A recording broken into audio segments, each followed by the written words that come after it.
Sudarlun, Kapolresta Banda Aceh, Kombes Polisi Trisno Rianto menghimbau seluruh masyarakat untuk patuh dan taat serta mengikuti anjuran dan instruksi dari pemerintah. Hal itu bertujuan untuk memutuskan mata rantai penyebaran virus corona yang sedang mewabah dan sudah memakan korban. Sering menyampaikan himbauan kepada masyarakat terkait dengan kebijakan pemerintah untuk jaga jarak, physical distancing. Dan kita selalu akan terus menghimbau agar ini dipatuhi, tetap dipatuhi, jaga jarak, physical distancing, serta jangan berkerumun, jangan bepergian, tetap tinggal di rumah. Kalaupun nanti Lebaran, tidak usah mudik.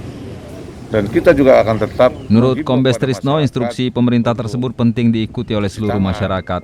Namun selama ini anjuran tersebut masih banyak diabaikan. Masyarakat masih menyepelekan protokol pencegahan COVID-19. Patroli akan terus melakukan himbauan. Dari Banda Aceh, Misran Asri, Serambion TV. Bekerja sama dengan TNI dan pemerintah kota yang tergabung dalam gugus tugas.